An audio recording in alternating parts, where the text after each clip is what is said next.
Hey, this is WhyBeAre with BeamNG.drive, and today we're going to be taking a look at the Truck 8x8 utility truck. Yes, this truck is so truck that it gets the word truck in its name twice. That is one serious truck. So anyways, there are 6 versions of the truck available to us. We're going to start off with the first one in the list, which is the with box attachment version. And here is your first look at it. And I should probably free it up from the ground, so let me just jiggle it up, and there we go. And here it is. So 8x8 means it has 8 wheels, and all 8 of them are driven by the engine, which means this thing's kind of fun to drive, even though it's just this massive thing, because with every wheel getting power, it's just nothing can stop it seems like. It is an impressive vehicle to drive. So there's a good look at the exterior without the J-beam. Here it is with the J-beam structure.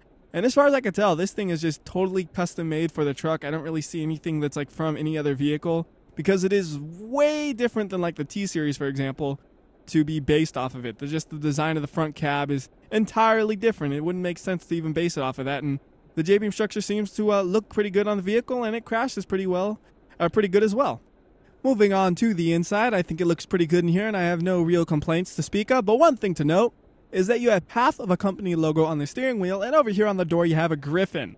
Now the author put some effort into removing the exact vehicle branding from this vehicle, but let's just say I've played Euro Truck Simulator. I have a pretty good idea of what brand this is supposed to be, but out of respect for the author, I won't delve any deeper into that topic.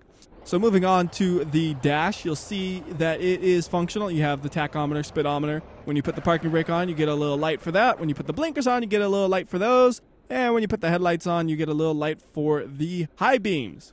Also, when I did the blinkers, you probably noticed that the lever on the stock of the steering wheel does move. And one thing that was really interesting to me is that this thing's parking brake is this little switch. Like with this massive 8x8 vehicle, I expected like a really manly parking brake that you would have to rip. Like, you know, but no, it's just this little tiny switch. It's just totally not what I expected. One thing to note, though, is that the lights are always on the dash. There's no way to turn them off. And all those levers over there, although they look cool, they don't do anything. You have some other camera angles we can look at as well, like this one right here. This one over here, and this one in the passenger seat, which is my personal favorite, because that way if I'm driving and I crash, I can say, look, it wasn't my fault. Yeah, I might have been in full control of the vehicle, but I was sitting in the passenger seat. How could you possibly blame me, officer, for ramming over your police cruiser and stuff? So those are the camera angles, and you can see that the lights do function on the outside. Right now the blinkers are on. You can just see it flashing right there, and I put it in slow-mo just so I don't crash while I'm looking the wrong way.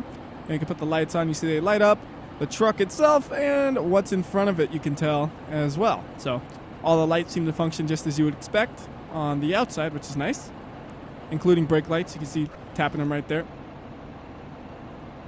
So I'm just going to go ahead and actually do some impact, as it looks like we're going to hit that wall in the 50s, which is a pretty good speed for a truck like this. I'm going to try to just go right here, hitting it as head on as I can. We'll get 8 times slow-mo on this so we can see it pretty good. Perfect. That's a nice hit. And I love the way this thing went the front when you crash into something, the way it just falls forward like that. It just looks so cool when it does that. Alright, and will you still drive? Yes. I should also mention there's a light on the interior for the ABS as well. I just forgot to show that to you. You could trust me on that one though, right? We actually managed to break the doors open on the back. I don't know how I managed to do that one. That's actually kind of impressive. I'm trying to steer, but it ain't happening. Gotta back it up. Oh, what the? It's kind of broken in reverse. I don't want to go in reverse. Here's what it looks like from the inside, by the way, right now. When it's all tilted forward like this, you literally can't see more than a few feet in front of you. That's very scary. Like, I don't know what's in front of me. If there's a car in front of me, I would just totally run him over right now. But it's impressive to me that this thing is still driving at all. And I think it's just because it has so many wheels. It's like, please, this doesn't stop me. I still got 4 more wheels left in the back. Although I think that might stop it. Yeah, that's going to stop it. Another cool thing is that this mod has built-in cruise control. So all you have to do is accelerate up to the speed you want to cruise at, then you hit F, and you'll notice in the top left corner of the screen it says cruise control enabled, and now I take my hands off the gas pedal and the brake pedal, and the truck will do its very best to maintain 27 miles per hour.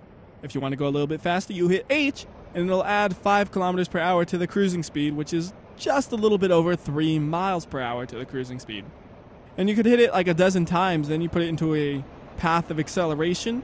And if you want to slow down, you hit G to bring down the cruise control. So if I want to only cruise at, I don't know, 10 miles per hour for some reason, that's how you would do that. But that's boring. I'd rather just say cruise control set to like 100 miles per hour. And then I sit in the passenger seat and say, look, dude, I'm not doing anything. I'm not touching the gas pedal. I'm not touching the steering wheel. It's totally not my fault that it crashed. Another neat feature about this is that it has an optional locking differential. You enable it and disable it by hitting T. Now in this situation, there's not much use to have the locking differential, but there's an off-road version of this truck. And when you're off-roading, you would definitely want to have that option because the locking differential makes it a lot easier to off-road in most situations. And I'll do a demonstration of the difference between a locked and open differential when I get to the off-road version, but right now, we got a delivery to make. Even if it makes our truck fall apart, we have a delivery to make. And one thing I should point out, by the way, is the cruise control is only disabled by hitting F again. So if you think of it as like a normal cruise control, but you hit the brakes and it says, oh, cruise control disabled, that's not what's going to happen. You're going to keep accelerating and hitting the brakes at the same time as the cruise control saying, you're not going fast enough. And you're saying, I need to stop this truck. So if you need to disable it, you got to hit F. All right, where's my delivery going? Let's say it goes over here. I'm just going to ram the buildings over there, and that'll be my delivery point. I wonder if I could ram that little pole I see. Let's see if we can hit it. We're not going to go very fast because I did damage the suspension somehow, or the wheels. There we go. Delivery's here. And sadly, as far as I know, there's no way to actually manually open those back doors unless you bust them open by crashing. So that's the way things will have to end here. By now, you've probably already noticed the truck has custom audio for the engine, but it also has custom audio for when you let up off the brakes and when you go in reverse. So I'm going to go ahead and be quiet until I respawn the vehicle so you can adjust your audio settings if need be so you can actually hear what those sound like. So without further ado, I'm going to shut up and you can listen.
Alright, so by now you've probably had enough time to adjust your audio settings, I think.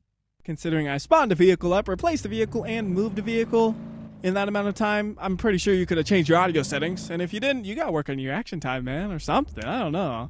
It took a while. Anyways, what I wanted to do, though, is I wanted to get a T-Series and crash it into the 8x8 with both of them driving and see what the outcome is. Now, I'm going to spoil that a little bit for you, though. The 8x8 has over double the weight of the T-Series, and although the T-Series is a little bit faster, it's not going to be enough to overcome double the weight, I'm pretty sure. I even gave it an advantage by accelerating the T-Series first, but I don't think that'll be quite enough of a help. And I got to give myself some help to try to line these guys up to hit in a good way. I think that's looking pretty promising right there. I like that crash. Let me get this camera angle real nice for you. So get something like that where you can really see the impact perfectly in the center of the screen. And it's pretty obvious here which one is winning this fight, isn't it? 8x8, double the weight. Well, actually, it's a little bit over double the weight, I think. and it is just smushing the T-Series out of the way. Speed things up a little bit more because, you know, 100 times slow-mo is a little bit overkill most of the time. And you can see it still has momentum going. It's still going and pushing the T-Series out the way. And if it had a little bit more traction, I'm pretty sure it would keep going. Unfortunately, it is stopped by the T-Series at least. That's all the T-Series could manage. Now we can actually take a look at the damages separately. If the T-Series would stop rolling at me. There we go. So T-Series damage is extremely severe. Everything about it is damaged. And the 8x8, although it is also pretty damaged, I would not say it's as damaged as the T-Series. The T-Series is severely damaged. This one is just heavily damaged. So I would say 8x8 stronger than a T-Series. So what's the next thing we could compare it to, huh? How about we compare it to something that's a little bit stronger than the T-Series, like the BKL-MAZ-535. Usually I don't say the whole name out like that. I just say the MAZ. Uh-oh. The sounds don't work. What did I do? Oh well, doesn't matter. I broke this mod, but it's not too important because it'll still crash properly, I think. Just give me 10 minutes to do a 180-degree rotation on it, and then we'll be good to go. So we'll put it right there. And we'll accelerate this one first. It's hard to believe it's accelerating when it's so quiet. And then accelerate number 2. Now the weights between these ones are a lot closer, actually. They're actually very similar. So this one should be a pretty fair fight, except I think the 8x8 is beating it in speed. Oh, they're matched? Oh, they're just about matched. This is the perfect crash. All right, let me get a nice camera angle on this again. So this is a good crash going to happen right here. Very similar weights, very similar speeds. Should be a fair fight. Speed up just a bit till they get impact.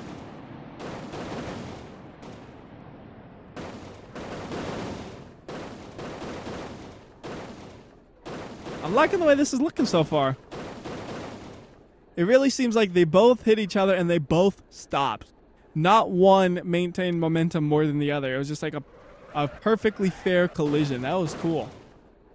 So speed it up to 8 times slow-mo.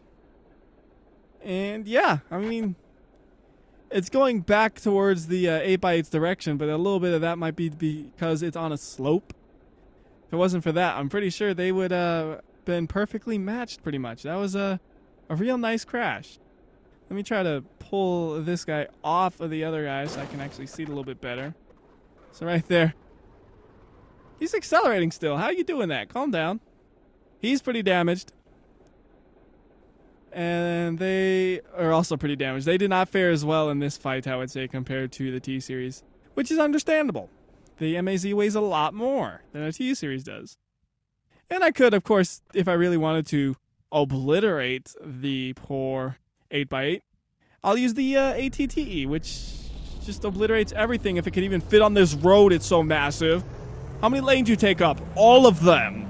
Okay, maybe not all of them, but it does take up at least 2 lanes. Like you try to drive in the middle lane of this road, yeah. I'm totally fit. Uh-huh. No, you don't. Okay. So I'm just going to bring it to about here and then spin it around. And then we'll have a fight going. And I think it'll be time to do some other things with the 8x8. But right now I just wanted to do some crashes between other comparable vehicles because I'm pretty sure a lot of you guys would be curious. Well, how does it compare to this? And how does it compare to that?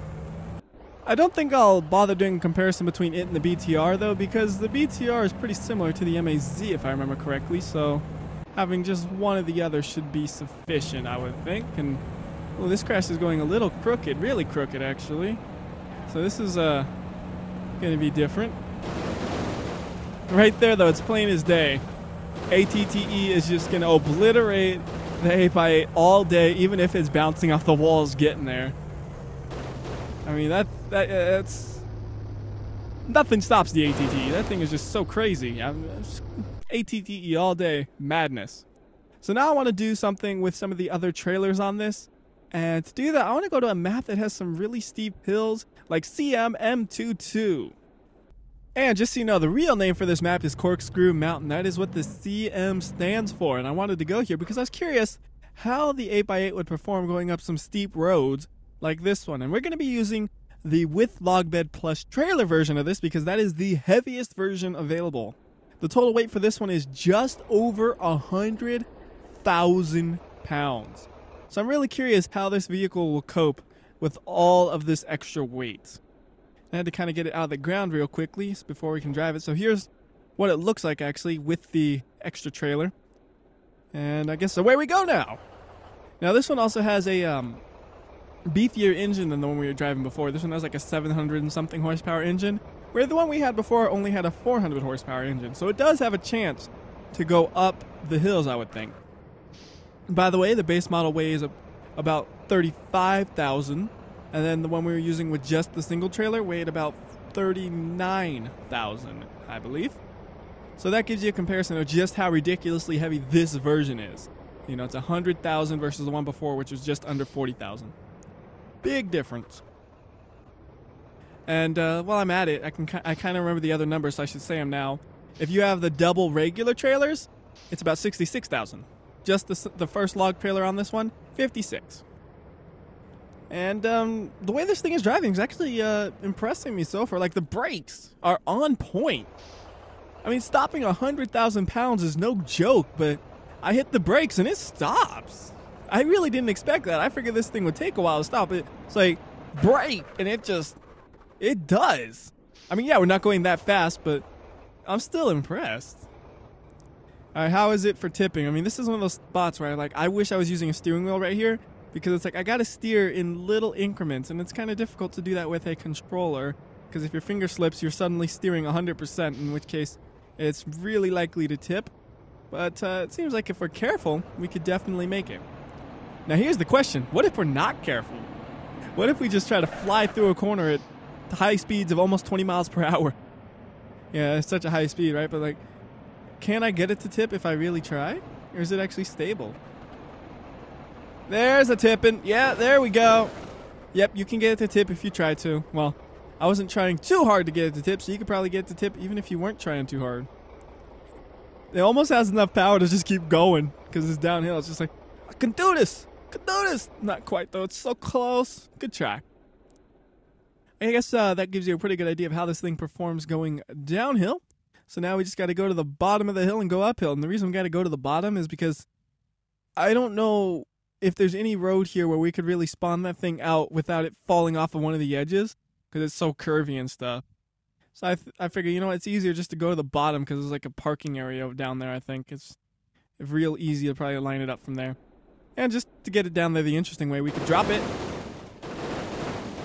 You can see right there the trailer does disconnect if there is an impact large enough, which that definitely was, is obviously. I mean, you know what I mean.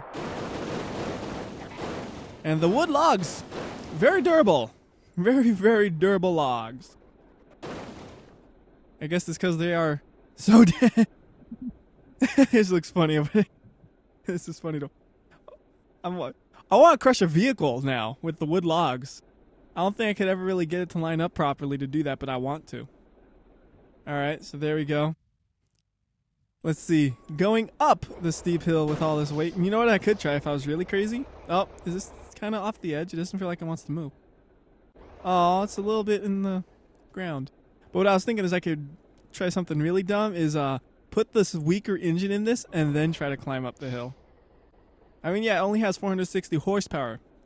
But I'm assuming this thing is be like a torque monster, you know? 460 horsepower, about 1,000 foot-pounds of torque or something, right? So maybe it could have a chance. I don't know. It's also interesting to see here if the logs will stay on while I try to do this 50-point turn right here. Just taking forever. Come on. Don't tip on me yet. All right, we're away. So actually, I'm a little lucky here. I have a little bit of space to get up to speed before I get to the parts where it gets steeper. So that might make it a little bit easier. But if we lose speed going uphill, it's a hopeless battle, really. Because the whole way is uphill.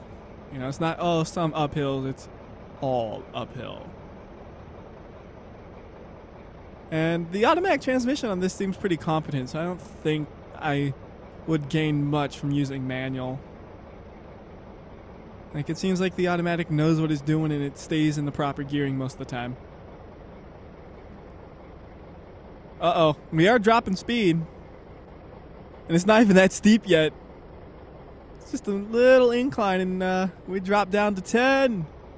So we're definitely not going to try this with the 400 horsepower engine, because if it can't make it with the 700, 400 ain't going to happen. No way. I think you might be able to. I don't know. I mean, I'm consistently losing speed, but it feels like it'll eventually plateau out at a certain speed where you'll be able to do that the whole way, maybe? I don't know. I just saw it drop down to 7 miles per hour now, so maybe not. Oh, it's not going to make it. Now it's down to 6. So this thing is not quite powerful enough to take 100,000 pounds up the Corkscrew Mountain. Is it the? It's not the Corkscrew Mountain. It's just Corkscrew Mountain. But it can't do it. Because, like, this is actually a steep part, finally. Oh, now we're really dropping speed. Come on, just make it up. Make it up. I believe in you. Come on. Come on, come on. Oh, my goodness. 2 miles per hour. Go. God, this is the slowest thing ever. Oh, look at that. There's a snail. He just overtook me because I'm going so slow. Come on. I think it might be able to make it up the whole way going 2 miles per hour, maybe. I haven't seen it drop down to 1, so maybe I could do it the whole way if I was extremely patient. I think like the engine has just enough power to go up this whole thing probably at like 2 miles per hour. Which is, well, by my calculations, it'll take an hour probably to do this, because I think this road is like 2 miles. Maybe more, actually. I don't know. I never measured it. I want to say I read it was like 2 miles, but that might be wrong. There we go. Got some speed, and we're going to lose it. All right, you know what? Oh, no, I accidentally steered right. Oh, no. Now we can get some speed going. Yeah. Hey, don't tip over. Bad logs. Bad logs. Bad logs. I got crashed. All right, well, I think that's about all I want to do on this map. So let's go ahead and head over to a map that isn't quite as steep as this one, but still has some good elevation changes. Maybe something like Jungle Rock Island. So for this area, I want to drive around the double box trailer, which is just like the one we were just driving, but instead of having logs, it has a normal kind of trailer on it. It's this one with box attachments plus trailer. And since everyone has been white up until this point, let's get a red colored one. Because the colors do work, I just haven't had a chance to really get a different color because everyone's defaults to white. So there's a red one, you can see the redness. And then you can see the secondary trailer, which is pretty similar to the one with the logs, except of course it's a box trailer. And the weight for this one, once again, is about 66,000 pounds, I believe. And it could be heavier if you put things in it. You just got to figure out an easy way to put things in it because, like I said, as far as I know, there's no way to open up the back. Unless there's like some key I missed in the forum post that said this is how you do it.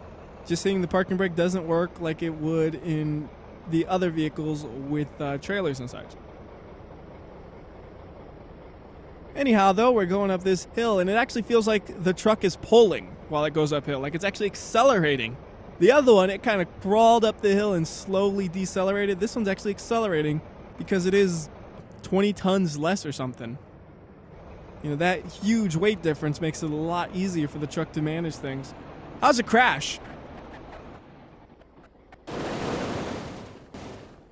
Seems to crash pretty good. Actually, the trailer's fared a lot better than I expected. There's not that much damage on it.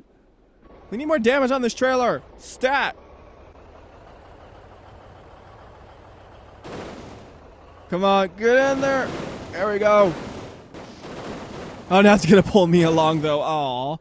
I was hoping I could just shove it off. Like, that's why I hit it. I was hoping I could break the connection between the two. Didn't quite work. See, now it's open, though. I can actually put things in it, but it is now broken, too. So I can't put things in it. Let's try dropping it from a height. Because I want to see those trailers get beat up. Because they can get beat up. I've done it before. It's just I'm not hitting them it hard enough impacts. So there's an actually damaged one. You can see the damage. That's what I was trying to do. And then I lost the other half. There it is. It's also damaged up, you can see. So that's what I wanted to do here. And then we also have the single log trailer, which I'm not too concerned about showing you because it's literally the one we saw just a few minutes ago, but without the extra trailer of logs. There is, however, one thing that you can use that's not listed, though. So if you pull up the parts menu and you align your vehicle up in a better angle first, because I think the spawning it there will not lead to a happy ending. So if we spawn that up, though, and we go to rear axle, no, not rear axle, sorry. We go to trailer, and we pick draw trailer. You can get one of these. So you can put cars on it and stuff. Heck, that thing is so big you could put another 8x8 on it if you wanted to, I'm pretty sure. And the other trailer, by the way, that was there is the one you've seen before. Like the normal trailer, like that one. So, just so you know, if you're wondering if it was something different or not, it's that one. I would say that this trailer is probably the most difficult one to handle. It's not like it's a different length than the other trailers. It just, for some reason, to me, feels a little more difficult to manage it. It might be the way it connects to the truck, and I'm not used to it. I don't know, but for me, it's the most difficult to manage. Also, when you put the parking brake on this one, it does actually lower the back end so you can load in vehicles nice and easy. And that's why I assumed if I hit the parking brake on the other ones, that would be the key to open it up, because it's the key to open it up on this one. But it doesn't seem to open up the normal trailers in that situation. So now let's go ahead and see if I can find a good place to fly. Because I believe I can fly. Even though I know I really can't fly, I believe I can. That's all I need is to believe. And I could have done it right there. I want to go a little bit faster. I want to go like, well, I've done this area already, so I don't want to do that area. Pretty sure that's why I fell off the first time. I'm going to slow this down because I'm pretty sure I got to maneuver this pretty tightly through here. Nailing the apex in my giant truck. Oh, yeah. Alright, I think there's a bridge and I can maybe fall off the bridge right there. That should work. Just hold tight. There we go. Well, okay. It kind of worked. I mean, I got off the bridge. I just didn't damage the trailer at all. And the goal was to damage the trailer, so that's, I guess that's a failure technically, so let's try this again. We'll go just way in the air and then drop it. Just so you can see some damage on that trailer. There we go. Didn't get to see the impact, but you get to see the results, which is, well, that looks kind of interesting. The whole frame of the trailer just got bent, or is it upside down? It's upside down? I don't know the way the tires are here. I'll look at, no. It's not upside down because that piece is still pointed upright. So yeah, the whole frame of it got bent. That was interesting. Okay. Well, I guess we can go ahead and move on to somewhere else. And I think what I want to do now is head over to Grid Map. Now, there's just one thing in particular I want to show you about the vehicle right here, and that's the fact that the cab has its own suspension setup separate from the ones that connect to the wheels. So that means when we go over some bumps and stuff, you'll see how the cab rides over the rest of the vehicle, if that makes any sense. So you see right here how it kind of overlaps itself. That is the suspension of the cab trying to maximize the comfort of the driver while we're going over some really, really rough terrain. And I wanted to go over the harsher bumps right there to really show it off. And I think you could get a good idea of exactly how that worked. Well, not how that worked, but you can see it working, which is really cool to me. Now, how it works is a mystery to me because I didn't bother to look that up, but I did look up what it is and what it's for, and I thought it was really cool that they implemented that because I'd never seen that in any other vehicle in BeamNG.drive. I mean, it's not like there's many vehicles that would make sense on that have been released, but I've never seen it before, and I thought it was really cool, the fact that the cab actually had a suspension like that. And I think you can also see it when you decelerate too. You'll notice it kind of dips down the cab a little bit. Just a tiny bit, not a lot, but you can notice it. And while we're here, I want to show you one funny thing. I don't like this engine. Well, then you don't get a truck. I don't know why it does that. It's just a funny glitch. Last thing I want to do, though, before we do obliteration, is do some off-roading with the off-road version. So let's go to off-road crawl. For the off-road one, I want the blue that almost looks purple for my color. Oh, come on, get free, get free. I will just teleport. I think it'll be easier if we teleport it. Anyways, though, the most interesting thing I realized about the off-road version is how little difference there is between this one and then the normal version. Like, the most interesting thing, all of the suspension stuff is the same. Like, if you go to the front axle, you have one preset. What are the options there? You have one option, one option, one option, one option, and it's the same for the second axle and the third axle and the fourth axle. You only have one option for each thing, which means this thing is basically running the exact same configuration we had before, but now it's the off-road one, and it's an amazing off-roader. Yet, when we had it on the other one with the same setup, it felt like a pretty decent street vehicle, which is kind of impressive to me. One thing that is changed, though, is the exo cage, of course, which is that crazy, massive roll cage that will hopefully keep you alive in case of a rollover. And then you also have a different front bumper. And then you have a couple of pieces of removed, like the accessories, which you could put back if you wanted to. But if you don't know what those are, actually, I'll show you real quick. Those things. But they're not useful for off-roading, so we'll get rid of them. And now the next thing I wanted to do is trying to give you a quick example of the difference between an open differential and lock. So we're coming into this. This is the open differential. And you saw I went at it at a fair speed. It was about 5 miles per hour to 10 miles per hour. And you see I can't quite make it just going straight at it, right? So what if we put the locked differential on, and then we did the exact same thing? Boom! It's like the magic off-road capabilities engaged button. Now, the technical difference between a locked differential and an open differential is really quite simple. When you lock the differential, both the left and right wheel will spin at the exact same speed no matter what. Where an open differential, the left and right wheels can spin at different speeds. Now, why would you ever want one or the other? Well, a locked differential on the streets is really terrible if you try to make a tight corner because your front wheels are both spinning at the same speed, but they're traveling different distances. You can tell me how that would make sense from a physics standpoint to be practical. One of the wheels will have to slip, which is inconvenient, so that's why an open differential would be very positive on the streets. And as for off-roading, well, you already saw how much better the locked differential is for off-road capabilities compared to an open differential from that quick demonstration. So that's just a quick breakdown of differentials, so you know the difference. You know, if you want more details, you have a lot of sources online to research that, but that gets you started and gives you enough knowledge to hopefully understand what it is. Anyhow, I'm going to go ahead and move on to one of the off-road courses. I'm not going to do the one that's right up there because that one is a little more crawly. I don't want like a super rock crawler kind of course like that one. I want one that's more like the one over here where it's more a I don't know. I really don't know how to describe it, but it's not as steep, I guess, basically, is the biggest key. It's difficult, but it's not really steep, because I don't know how this thing would perform with really steep roads. That sounds like it'd be awkward. I mean, I guess I could try doing the really steep stuff, but I don't think it'll work well. I think it'll go very poorly.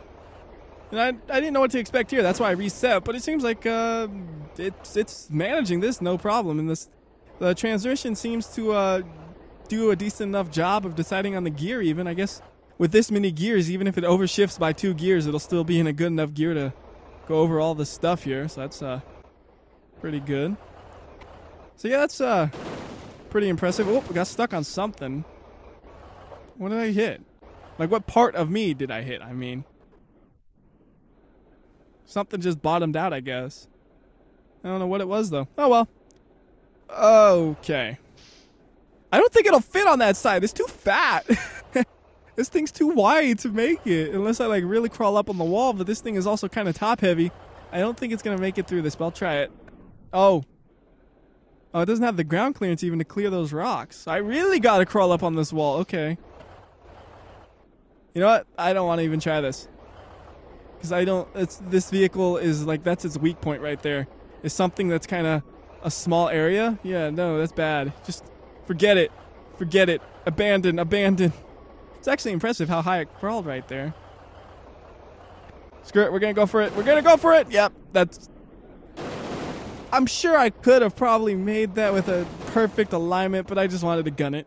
I just was like, I'm going to go fast. But yeah, this is a pretty decent job, I would say, off-roading. And that was with the lock differential. I wanted to make sure when I reset it, it didn't reset the differential. Whoa! Well, that was not what I expected. That was the first try at climbing something steeper. It did not go at all as I was expecting. Let's see it again. There's a little bit better. So you have to really be aware of the top heaviness of this thing. It's a lot more top heavy than you would think. I mean, with just such a long and wide chassis, you would think a lot of the weight would be on the bottom, but that cab is heavy. And that's not bad right there. I mean, this isn't a course, but it's climbing. I'm pretty impressed with that. Like, I don't even know if I could do that with a normal, decent off-roader. Like, to get this high, I would probably need something that's almost just a dedicated crawler. Like, it's doing really well. I just want to get to the top. Come on. Almost there. Yeah, that's a good job. I'm impressed. Now let's fly. Oh, you were supposed to jump, not bottom out and crash. It looks all sad now. Like, oh, why me? I'm so sad. Everything's terrible. Well, I think that shows off most of the things about the mod, so let's just go ahead and wreck it. And if I remember correctly, wrecking things with trailers at cliff does not work well. So we're going to skip that and just head right over to Leap of Death. I think for this, we're going to use the... we need one with trailers. You know that? We need the box trailer plus more trailer. Like the double trailer, you know what I mean? We got to get them trailers. Oh, no. Okay, that works too. So there we go. We'll do this one in real time, and then the next one I'll try to actually get off the ramp, and I'll do a little slow-mo in it. But this is probably the better one for real time because it's a lot of smaller crashes, which usually looks a little bit better than one giant crash in real time. Although this crash is going to be a pretty harsh one. Wonder where the other trailer went. Let me just park this right here and find it. Oh, there it goes. Goodbye, other trailer. I like that when something broke, the fuel gauge went blank, by the way. I don't know if you noticed that. Or not blank, it said empty. I don't know exactly what piece broke, but that was a cool little feature right there. The fact that you can do that. Never seen it before. So this has a couple of never seen it befores in it. And I'm learning about them as I record this. Uh-oh, one of the trailers got stuck, but it still made it. Good. We'll do this at 8 times until we can get some contact. And I don't know how the doors opened. I just noticed they kind of opened up at some point in time. I guess it was when I first spawned it because it was in the air a little bit and I just didn't notice. That's kind of unusual. Like, suddenly doors are open.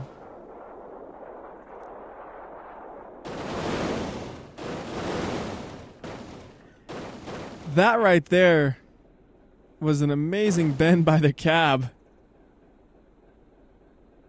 Wow. Alright, I guess we could do a full speed until it gets to the bottom now. I don't know if it will because it's so big, it's probably going to get stuck. Yeah, see, it got stuck. Alright, so now let's use the logs. Because I'm curious what will happen with the logs when you try to drive them down. If I can even get up the ramp, of course that is, because 100,000 pounds! I'm going to remember that so well, that this weighs 100,000 pounds. I will never forget that. The weakest looking jump ever.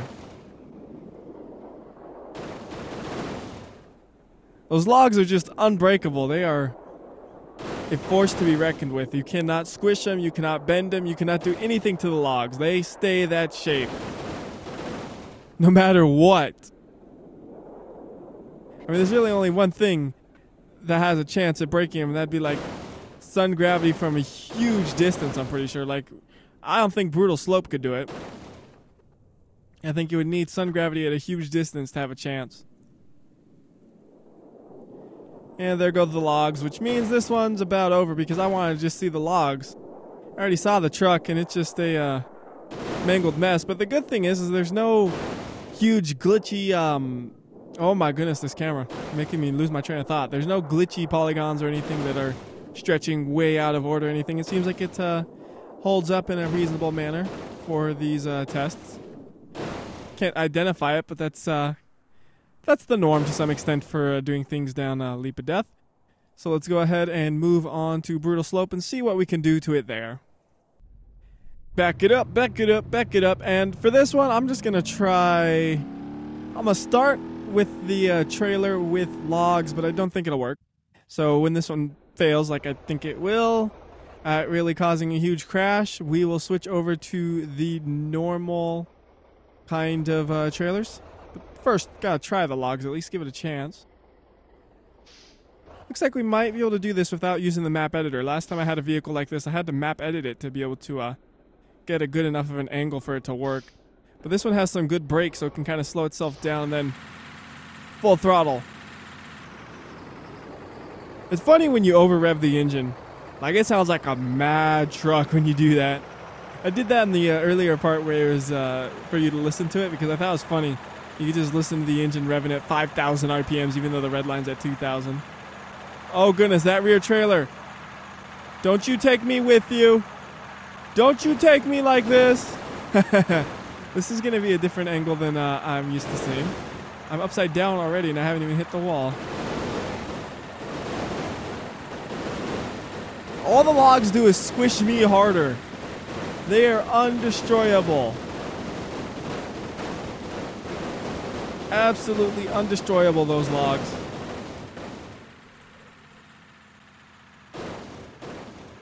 I like those logs. They're crazy. They don't break. It's crazy like that. Because I'm used to everything breaking under enough force like that, but the logs are like, no, this does not harm us. And it's like, I love that. Unexpected. Very unexpected. Now trailers, on the other hand, they will get harmed. Let's see if I can actually hit this one head on, though. I mean, it doesn't really matter too much, I guess. It's just, the other one caught me off guard, so I'm gonna just gun it! Oh no, I think the trailer might have... Did it come detached? It's still on. Good. We're good to go. I also noticed this thing doesn't go very fast for the downhill. Just because it's so big. I'm pretty sure other vehicles go well over 100, but this is, you know, it's... Well, I guess it's hitting 100, sort of. Get to the wall! I got to the wall. It's hard to keep this thing going straight, actually. I'm watching the other trailer as well, getting squished. You know, I want to do one more thing. I need to change the UI real quickly, though, to do it. I want to do one of those ones where I jump and then make everything fall apart. Because this thing has so many parts to it, I think it'll be cool to see. So I gotta grab, what's it called? There we go, vehicle debug. Just gonna throw that in the corner. And then we just have to do a break all brake groups once we're in the air. Hopefully I remember which direction to go. I think it's you go into this thing. So slowly. It's gonna be hard too to actually hit that ramp considering how difficult it is to keep this thing straight. At least this thing will kind of straighten me out, I think, the tube. Yeah, it makes it a bit easier. You know, one thing I didn't try was off-roading with a trailer. Oh well. Too late now. Not going to go back and try it. Unless I do a video with a ton of things for it where it would be worth it. But just one thing, it's like, forget about it. Alright, we made it onto the ramp just barely. Like, that really was just barely, so... Break all brake groups! Oh, it just like froze for a second. There's so much stuff breaking apart. Yeah, there's a lot of pieces to that. It's cool. I guess there's a lot of big pieces though. Like the whole trailer container part came off. I don't know if there's a technical term for that. Seemed to work out pretty well though. Anyways, that'll do it. So until next time, this is WhyBeAre. I'll see ya.